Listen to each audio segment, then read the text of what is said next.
नमस्कार, आप देख रहे हैं दूरदर्शन समाचार। आपके साथ मैं हूं पराक्रम सिंह शेखावत। बताएंगे आपको इस वक्त की बड़ी खबरें। समाचार की शुरुआत सुर्खियों के साथ। सिगरेट सहित तंबाकू उत्पादों पर एक्साइज ड्यूटी लगाने से जुड़े संशोधन विधेयक पर लोकसभा में होगी चर्चा। राज्यसभा में प्रश्नकाल में पूछे जाएंगे जनहित से जुड़े कई सवाल। एसआईआर पर आज भी संसद में गतिरोध के आसार, तो वहीं चुनाव आयोग की प्रक्रिया के खिलाफ दायर याचिकाओं पर सुप्रीम कोर्ट में होगी सुनवाई।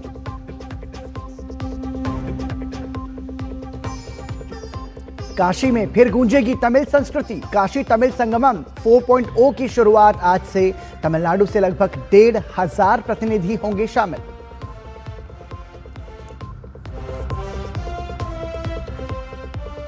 श्रीलंका में चक्रवाती तूफान दितवाहा के चलते आई बाढ़ और भूस्खलन से अब तक 390 लोगों की मौत। ऑपरेशन सागर बंधु के जरिए भारत पहुंचा रहा है लगातार मानवीय सहायता।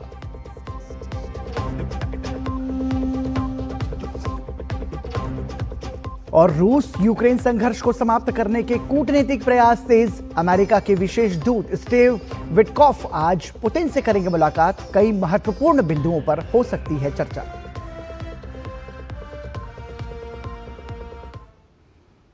केंद्रीय वित्त और कॉर्पोरेट मामलों की मंत्री Nirmala Sitharaman 18वें global forum plenary के उद्घाटन सत्र को संबोधित कर रही हैं। आइए सुनते हैं। Beyond national borders, we also have seen that transparency improves taxpayer morale.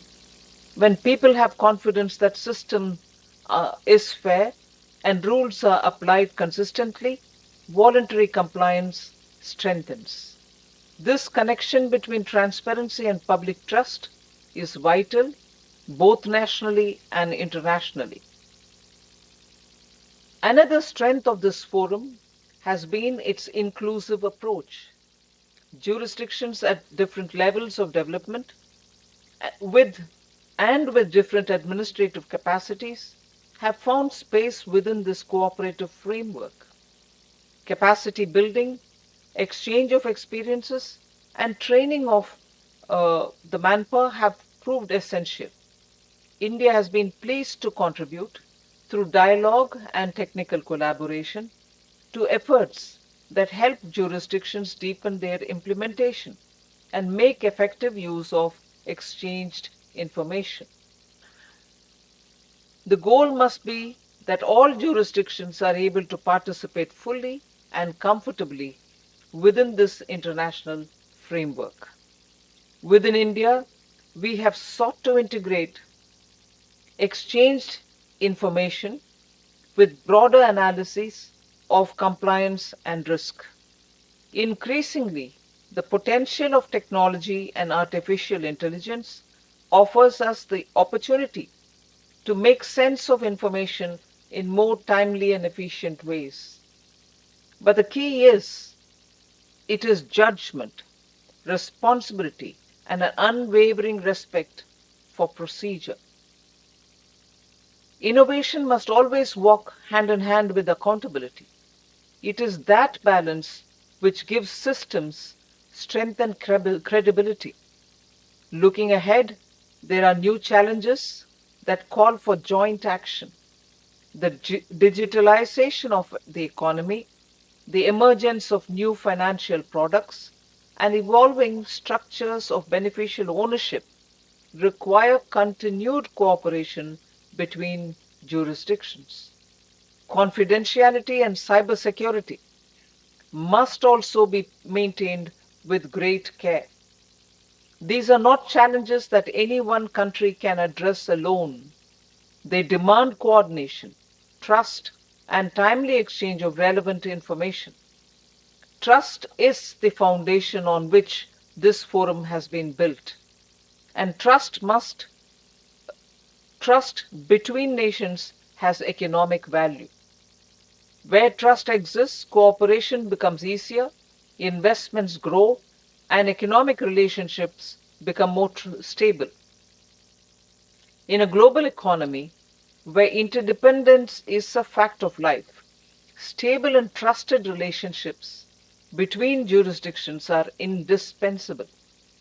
The work of this forum, in many ways, builds those relationships every day. In this regard, the role of the Global Forum in reviewing implementation, developing standards, and supporting countries remains critical. It has shown that transparency can be both effective and fair when it is guided by clear rules, mutual respect, and shared objectives. As work progresses, our collective task is to deepen current standards where necessary and to ensure that exchanged information translates into measurable outcomes, not only for enforcement, but also for strengthening confidence in institutions and encouraging responsible economic behavior. The focus must remain on fairness, sustainability, and public trust in the integrity of tax systems. We may come from different jurisdictions and traditions, but we are united by the shared purpose to ensure that lawful economic activity is encouraged, that evasion is discouraged, and that societies are able to grow with dignity. The Global Forum stands as evidence that cooperation in tax matters is not only possible, it is beneficial, achievable, and is necessary. Excellencies, I hope your time in India is both productive and enriching. May these discussions over the coming days generate new insights, strong partnerships, and a renewed commitment to transparency grounded in responsibility and trust. On behalf of the Government of India, तो 18वें global forum plenary के उद्घाटन सत्र को संबोधित कर रही थी वित्त मंत्री निर्मला सीतारमण। और इस वक्त की एक बड़ी खबर आ रही है, आपको बता दें कि दिल्ली पुलिस की एयरपोर्ट यूनिट की बड़ी कार्रवाई हुई है। तमिलनाडु में छापेमारी की है एयरपोर्ट यूनिट ने। दिल्ली पुलिस की तमिलनाडु में सक्रिय फर्जी फ्रेंच वीजा रैकेट का भांडाफोड़ किया है। फर्जी वीजा रैकेट का मास्टरमाइंड तमिलनाडु से गिरफ्तार किया गया है। 3 यात्रियों को दिल्ली एयरपोर्ट से गिरफ्तार किया गया है। आपको बता दें कि फ्रांस का फर्जी नौकरी वीजा बनाकर लोगों को भेजने की फिराक में यह आरोपी था। वीजा रैकेट से जुड़े कुछ और लोगों की तलाश में तमिलनाडु में छापेमारी लगातार जारी है। और ज्यादा जानकारी के लिए फोन लाइन पर जुड़ गए हैं हमारे संवाददाता देवांशु मल्होत्रा। देवांशु, देखिए, गिरफ्तारी हुई है, दिल्ली पुलिस की एयरपोर्ट यूनिट ने ये कार्रवाई की है और जो फर्जी वीजा का हवाला देकर के लोगों को नौकरियों के बहाने वो वहां पर भेजता था, तो क्या ताजा जानकारी इस वक्त आपके पास है देवांशु? जी बिल्कुल, आपको बताना चाहूंगा कि दिल्ली पुलिस की एयरपोर्ट यूनिट ने तमिलनाडु में एक फर्जी फ्रेंच वीजा रैकेट को बस्ट किया है। अब बैकग्राउंड आपको बताना चाहूंगा, दरअसल 28 अक्टूबर को दिल्ली एयरपोर्ट पर 3 पैसेंजर्स पहुंचते हैं जिनको पेरिस जाना था, फ्रांस जाना था। वो जैसे ही इमिग्रेशन काउंटर पर पहुंचते हैं और अपना क्लियरेंस के लिए ऑफिशियल से मांगते हैं, तो ऑफिशियल्स उनको साफ इनकार कर देते हैं और ये कहते हैं कि ये फर्जी वीजा पे लगाया हुआ है उनके पासपोर्ट पर। जिसके बाद दिल्ली पुलिस को इन्फॉर्म किया जाता है और एक एफआईआर दर्ज की जाती है। जिसके बाद उन तीनों पैसेंजर से जब दिल्ली पुलिस की एयरपोर्ट यूनिट ने पूछताछ की तो उन्होंने बताया कि वो तमिलनाडु के रहने वाले हैं और तमिलनाडु में ही एक एजेंट से उन्होंने ये वीजा बनवाया है। जिसके बाद डीसीपी एयरपोर्ट विचित्रवीर एक टीम का गठन करते हैं और टीम सीधा पहुंचती है तमिलनाडु। वहां पर इन्वेस्टिगेशन के दौरान एक शख्स का नाम सामने आता है, वी कनन, जो कि एक एजेंट है और इस पूरे रैकेट का मास्टरमाइंड है। पुलिस उसको उठाती है वहां से और उससे पूछताछ करती है तो वो इस बात को कबूलता है कि वो इसी तरीके से फर्जी वीजा रैकेट चलाता है और खासकर जो फ्रांस में, पेरिस में लोग जॉब करना चाहते हैं उनकी वो तलाश में रहता है और उनको इसी तरीके से फर्जी वीजा बनाकर भेजता है। और एक वीजा की कीमत करीब 6 से 12 लाख रुपए के आसपास रहती है। फिलहाल इससे पूछताछ जारी है। इसने एक और नाम का खुलासा किया है और कुछ और नामों का खुलासा किया है, तो उनकी भी तलाश के लिए फिलहाल दिल्ली पुलिस की जो एयरपोर्ट यूनिट है वो तमिलनाडु में छापेमारी कर रही है। बिल्कुल, तो बहुत बहुत धन्यवाद दिवांशु इस तमाम जानकारी के लिए। तो वीज़ा रैकेट से जुड़े इस मामले में गिरफ्तारी की गई है और इसमें फिलहाल 3 यात्रियों को गिरफ्तार किया गया है। और आपको बता दें कि इस पूरे मामले में तमिलनाडु में अभी भी छापेमारी जारी है। और संसद के शीतकालीन सत्र का आज दूसरा दिन है। लोकसभा में आज केंद्रीय उत्पाद शुल्क संशोधन विधेयक पर चर्चा होगी और सरकार की कोशिश होगी कि आज ही इस विधेयक को पारित करा लिया जाए। तंबाकू और इससे बने उत्पादों पर उत्पाद शुल्क लगाने से जुड़े इस संशोधन बिल को कल वित्त मंत्री निर्मला सीतारमण ने पेश किया था। यह विधेयक केंद्रीय उत्पाद शुल्क अधिनियम 1944 में संशोधन करने का प्रस्ताव करता है। इस विधेयक का उद्देश्य जीएसटी क्षतिपूर्ति सेस खत्म होने के बाद भी इन उत्पादों पर कर बोझ को बनाए रखना है। इसके साथ ही लोकसभा में विभिन्न विधायी कार्यों के साथ साथ प्रश्नकाल के दौरान विभिन्न मंत्रालयों से कई महत्वपूर्ण प्रश्न पूछे जाएंगे।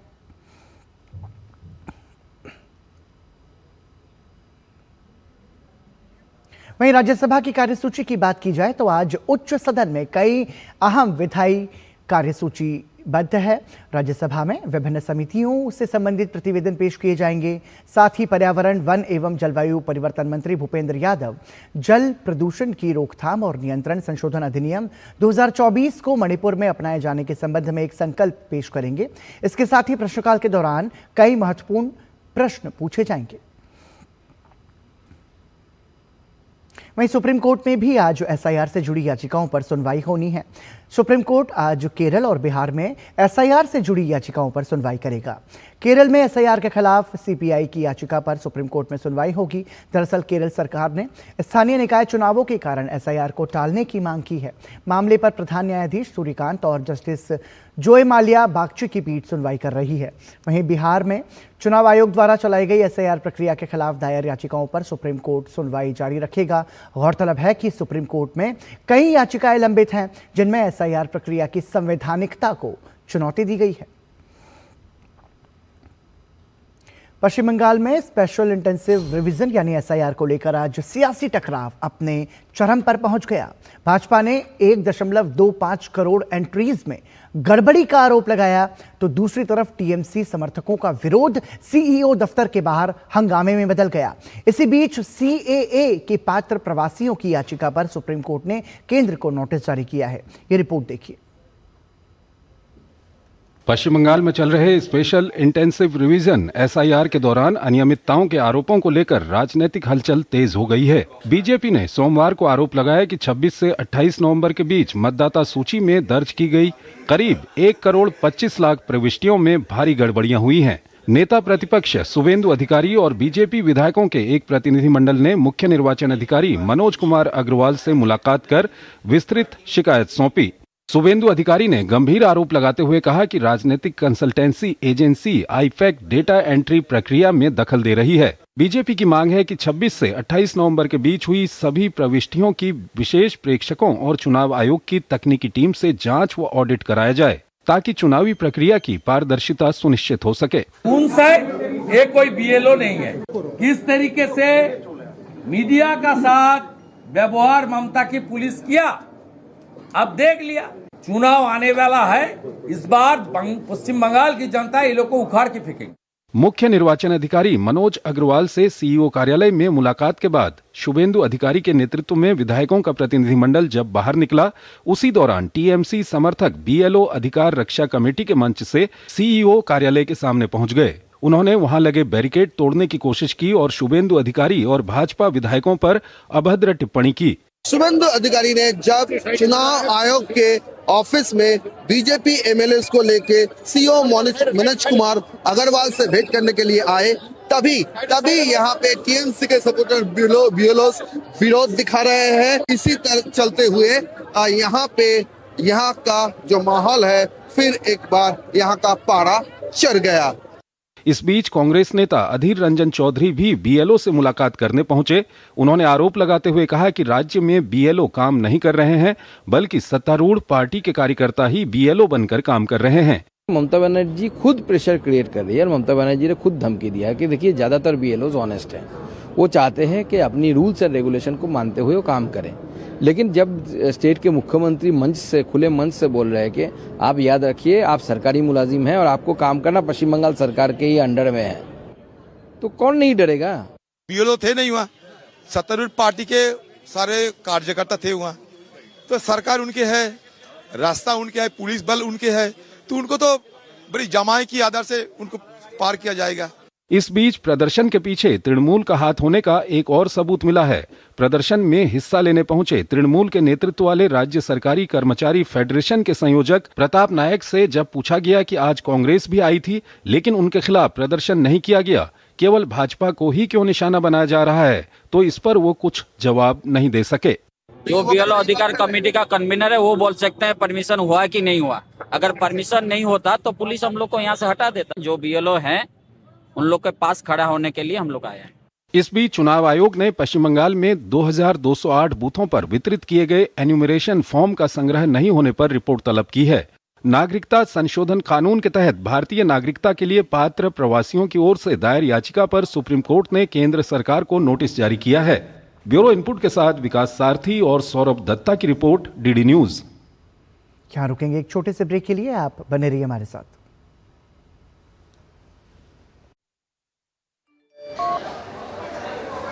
वीडियो लाइक करने के पैसे मिलेंगे? So easy. अनजान लिंक्स पर क्लिक मत कीजिए। आरबीआई कहता है जानकार बनिए, सतर्क रहिए। जब धरती चीर कर निकलता है लोहे का पत्थर और मिलता है मोंगिया के जोश से, फिर तपता है, पिघलता है और बनता है फौलाद। अब होता है सरिया सारी खूबियों के साथ। मोंगिया स्टील, मजबूत देश का मजबूत सरिया। एक बार फिर आपका स्वागत। आप देख रहे हैं समाचार। श्रीलंका में चक्रवाती तूफान दितवाह से आई विनाशकारी बाढ़ और भूस्खलन से मरने वालों की संख्या 390 तक पहुंच गई है। वहीं 352 लोग अभी भी लापता हैं। पिछले हफ्ते आए इस तूफान ने भारी बारिश और तेज हवाओं के साथ देश में एक दशक की सबसे भीषण बाढ़ और भूस्खलन किए, जिससे 5 लाख से अधिक लोग प्रभावित हुए हैं। राहत दल सड़कों को साफ करने और प्रभावित इलाकों में मदद पहुंचाने में जुटे हैं। वहीं स्कूल बंद हैं, लेकिन ट्रेन और उड़ान सेवाएं बहाल कर दी गई हैं। मौसम विभाग के अनुसार तूफान अब कमजोर होकर उत्तर की ओर बढ़ रहा है। तूफान के कारण तमिलनाडु में भी भारी बारिश से 3 लोगों की मौत हुई है। भारत ने ऑपरेशन सागर बंधु के तहत चक्रवात प्रभावित श्रीलंका को मानवीय सहायता प्रदान करने के अपने प्रयास तेज कर दिए हैं। सरकार की ओर से जारी ताज़ा जानकारी के मुताबिक भारत ने हवाई और समुद्री मार्ग के जरिए 28 नवंबर से 53 टन राहत सामग्री श्रीलंका पहुंचाई है। साथ ही द्वीपीय देश में फंसे हुए 2000 से अधिक भारतीयों को वापस स्वदेश लाया गया है। विदेश मंत्रालय के मुताबिक एनडीआरएफ की टीम श्रीलंका के गंभीर रूप से प्रभावित विभिन्न क्षेत्रों में खोज और बचाव अभियान जारी रखे हुए है। एनडीआरएफ की टीम लगातार बाढ़ प्रभावित परिवारों की सहायता कर रही है। संयुक्त अभियानों में 150 से अधिक लोगों को बचाया गया है और सहायता प्रदान की गई है। गौरतलब है कि श्रीलंका में भारी तबाही मचाने वाले चक्रवात दितवाह के मद्देनजर भारत ने 28 नवंबर को ऑपरेशन सागर बंधु शुरू किया था, ताकि पड़ोसी देश तत्काल मानवीय सहायता प्रदान कर सके। विदेश मंत्रालय ने बताया कि श्रीलंकाई वायुसेना के साथ समन्वय में भारतीय नौसेना के विमान वाहक पोत INS विक्रांत के चेतक हेलीकॉप्टर्स और भारतीय वायुसेना के MI-17 हेलीकॉप्टर्स ने व्यापक बचाव अभियान चलाया और गर्भवती महिलाओं, शिशुओं और गंभीर रूप से घायलों सहित फंसे हुए लोगों को निकाला। मंत्रालय के मुताबिक बचाए गए लोगों में Sri Lanka, Bharat, Germany, Slovenia, Britain, दक्षिण Africa, Poland, Belarus, Iran, Australia, Pakistan और बांग्लादेश के नागरिक शामिल हैं। चक्रवात दितवाह के प्रभाव से चेन्नई और आसपास के जिलों में लगातार भारी बारिश हुई, जिससे सड़कें, राजमार्ग और कई निचले इलाकों में जलभराव हो गया। भारी बारिश के अलर्ट को देखते हुए चेन्नई, तिरुवल्लुर और कांचीपुरम जिलों में आज सभी स्कूल कॉलेज बंद रहेंगे। मौसम विभाग ने चेन्नई और तिरुवल्लुर में आज भी भारी बारिश की चेतावनी दी है। कावेरी डेल्टा में फसलों को भारी नुकसान पहुंचा है, जिस पर मुख्यमंत्री M.K. स्टालिन ने तत्काल मुआवजे के निर्देश दिए हैं। लगातार बारिश के कारण चेन्नई हवाई अड्डे पर 10 उड़ानें रद्द कर दी गई हैं। अधिकारियों ने लोगों से सतर्क रहने और अनावश्यक यात्रा से बचने की अपील की है। भारी बारिश के कारण तमिलनाडु में अभी तक 3 लोगों की मौत की पुष्टि हुई है। और अब बात करते हैं आज से शुरू हो रहे काशी तमिल संगमम के चौथे संस्करण की।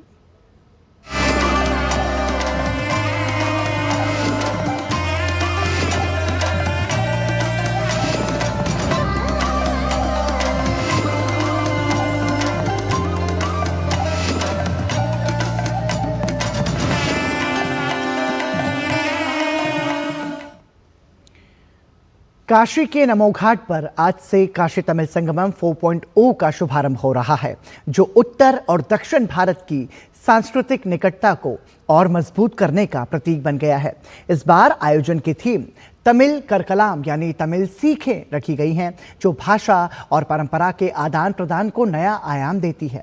तमिलनाडु से लगभग 1400 प्रतिनिधि कार्यक्रम में शामिल होंगे। उद्घाटन समारोह में केंद्रीय शिक्षा मंत्री धर्मेंद्र प्रधान, मुख्यमंत्री योगी आदित्यनाथ, तमिलनाडु के राज्यपाल RN रवि और पुदुचेरी के उपराज्यपाल के कैलासनाथन समेत कई विशिष्ट अतिथि उपस्थित रहेंगे। इस आयोजन में कन्याकुमारी, तिरुचिरापल्ली और चेन्नई के छात्र भी मौजूद रहेंगे। इसके साथ ही काशी और तमिलनाडु के पारंपरिक कलाकार एक ही मंच पर अपनी समृद्ध सांस्कृतिक धरोहर का संगम प्रस्तुत करेंगे। डीडी न्यूज संवाददाता मनीष वाजपेयी ने काशी तमिल संगमम कार्यक्रम की नई रूपरेखा को लेकर वाराणसी के मंडलायुक्त S राजलिंगम से विशेष बातचीत की। आइए सुनते हैं। काशी तमिल संगमम 4.0 यानी कि चतुर्थ संस्करण का श्री गणेश हो रहा है, शुभारंभ हो रहा है। और निश्चित तौर पर माननीय प्रधानमंत्री जी श्रीमान नरेंद्र मोदी जी का जो एक विजनरी कार्यक्रम है, जो एक भारत को श्रेष्ठ भारत बनाने का जो अभियान है, उसमें ऐसे कार्यक्रम प्राणवायु की तरह से काम करते हैं। हमारे साथ मिस्टर S राजलिंगम साहब मौजूद है, जो कि आयुक्त हैं वाराणसी मंडल के। उनसे जानने की कोशिश करते हैं कि क्या कुछ खास है इस बार के इस चतुर्थ संस्करण में। सबसे पहले बहुत बहुत स्वागत है सर आपका। काशी तमिल संगमम 4.0 यानी कि चतुर्थ संस्करण में क्या खास है और क्या कुछ खास होने जा रहा है? इस बार काशी तमिल संगमम का 4था एडिशन हो रही है और इसमें 7 अलग अलग डेलीगेशन तमिलनाडु से आएंगे। लगभग 1800 डेलीगेशन आएंगे और ये 2 दिसंबर से लेके 15 दिसंबर तक यहाँ गंगा के तट पर नमो घाट पे इसका आयोजन हो रही है अभी। सो इसमें जो इसके पिछले जो काशी तमिल संगमम है, उसके अतिरिक्त वहाँ से 50 जो टीचर्स है वो यहाँ पे आएंगे, क्योंकि इस साल का जो काशी तमिल संगमम है, इसका थीम है तमिल करकलाम, यानी आइए हम तमिल सीखें। यही इसका इस साल का जो थीम है। इसके अतिरिक्त जो हर साल हम लोग जो फीडबैक लेते थे, उसके आधार पर 300 जो स्टूडेंट है वो काशी से तमिलनाडु के अलग अलग यूनिवर्सिटी में जाएंगे। वहाँ इनका जो 15 दिन का एक कोर्स रहेगा और इस साल का जो कार्यक्रम का समापन है ये रामेश्वरम में होगी। इस बार इस कार्यक्रम का समापन रामेश्वरम में हो रहा है, तो जरा इसके बारे में भी आप बताएं कि इस बार ऐसा क्यों हो रहा है, क्या कुछ खास क्या फीडबैक था जिसके चलते इसको रामेश्वरम में किया जा रहा है? नहीं, जो हर बार जो डेलीगेशन आते थे, उन लोग यहाँ आने के बाद उनको इतना अच्छा लगता था, वो लोग बार बार एक डिमांड ये रखते थे कि हम भी यहाँ के कल्चर को भी वहाँ इस मैसेज को पहुँचवाना है और वहाँ दिखना है कि काशी हमें कितने प्यार से और उसे जो स्वागत किया, यहाँ हमें किस तरह की अतिथियों की तरह वो जो यहाँ हर चाहे पब्लिक हो चाहे गवर्नमेंट मशीनरी हो, उनको ट्रीट किया गया। सो उनके फीडबैक को ध्यान में रखते हुए। और दूसरा एक कारण धार्मिक कारण भी है कि जब काशी की अगर बात करें, उनकी जैसे यात्रा रामेश्वरम से शुरू होके और काशी के बाद वापस रामेश्वरम में ही समाप्ति जो होती है, तो निश्चित तौर पर कह सकते हैं कि ये जो कार्यक्रम है अपने आप में बड़ा महत्वपूर्ण है और ये वो कार्यक्रम है जिसका बहुत व्यापक असर देखने को मिल रहा है in terms of bonding, in terms of emotion, in terms of relationship. एक भारत श्रेष्ठ भारत। Manish Vajpayee, Varanasi, DD News.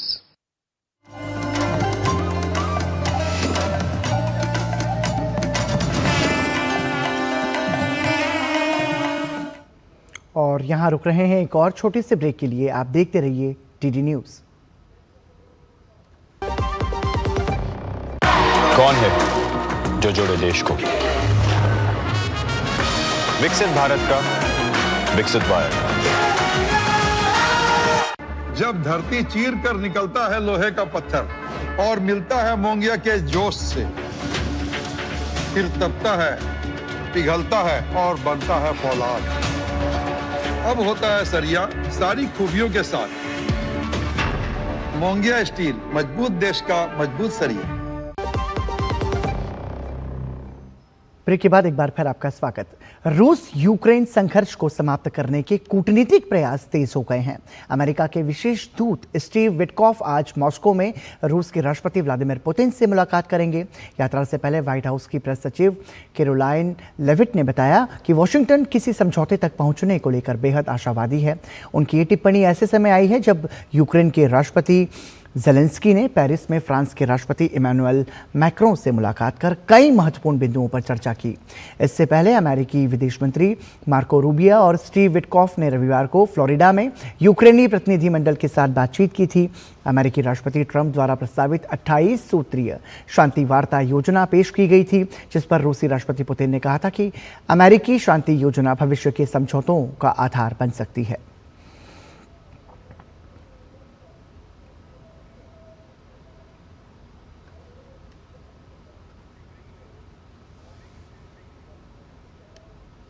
और आपको बता दें इस वक्त एक बड़ी खबर आ रही है, और बड़ी खबर में आपको बता दें कि कर्नाटक में ब्रेकफास्ट डिप्लोमेसी शुरू हुई है। इस वक्त की बड़ी खबर हम आपको बता रहे हैं, कर्नाटक में शुरू हुई ब्रेकफास्ट डिप्लोमेसी। कर्नाटक कांग्रेस में सुलझी रार। ब्रेकफास्ट डिप्लोमेसी के जरिए यह समाधान निकालने की कोशिश है, जिसके जरिए कर्नाटक कांग्रेस की जो रार है वो सुलझती हुई अब नजर आ सकती है।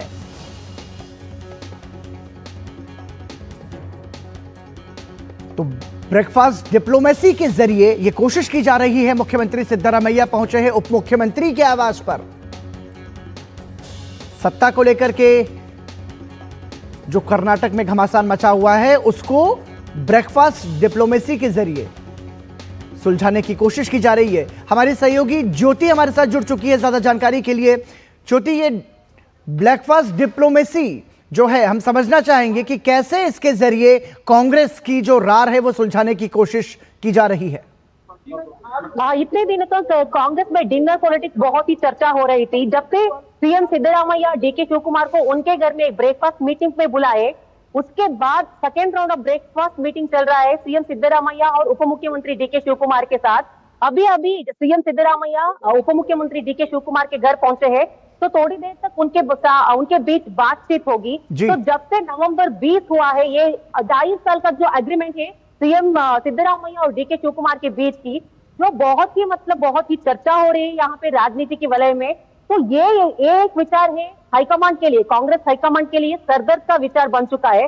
तो इसलिए हाईकमांड खुद सोनिया गांधी, मल्लिकार्जुन खड़गे खुद उन्होंने कहा है कि आप दोनों, मतलब मुख्यमंत्री सिद्धरामैया और डीसीएम डीके शिवकुमार, आप दोनों आपके आपस में इस विचार को सुलझा लीजिए, उसके बाद आप एक कंक्लूजन में आकर हमारे साथ बात कीजिए।